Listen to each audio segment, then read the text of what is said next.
आलोचक की बुद्धिमत्ता, नंदी बैल का प्रसंग है कि पूर्णिमा की रात्रि थी। शुभ्र ज्योत्सना में सारी पृथ्वी डूबी थी। शंकर और पार्वती अपने प्यारे नंदी पर सवार होकर भ्रमण को निकले थे, किंतु वे जैसे ही थोड़े आगे गए थे कि कुछ लोग उन्हें मार्ग में मिले। उन्हें नंदी पर बैठे देखकर उन लोगों ने कहा, देखो बेशर्मों को, बैल की जान में जान परी नहीं, बैल की जान में जान नहीं है और दो दो उस पर चढ़कर बैठे हैं।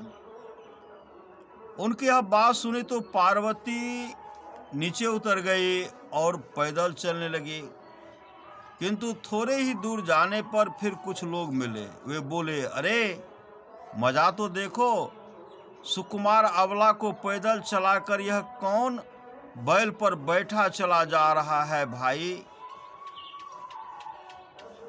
वे बोले, अरे मजा तो देखो, सुकुमार अबला को पैदल चलाकर यह कौन बैल पर बैठा चला जा रहा भाई।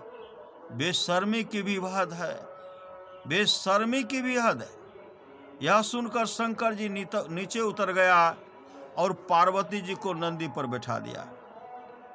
लेकिन कुछ ही कदम आगे गए होंगे कि फिर कुछ लोगों ने कहा, कैसी बेहया औरत है, पति को पैदल चलाकर खुद बैल पर बैठी है। मित्रों, कलयुग आ गया, मित्रों कलयुग आ गया है। ऐसी स्थिति देख आखिर दोनों ही नंदी के साथ पैदल चलने लगे।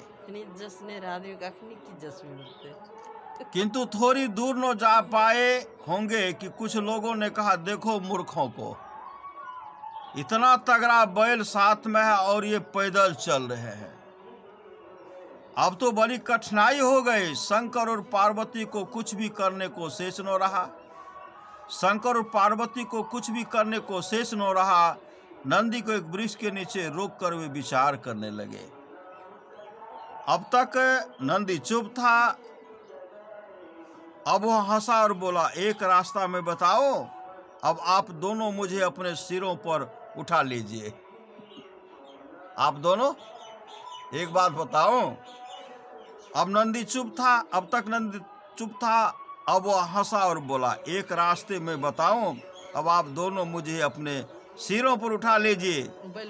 हाँ, यह सुनते ही शंकर और पार्वती को होश आया और दोनों फिर नंदी पर सवार हो गए। लोग फिर कुछ न कुछ कहते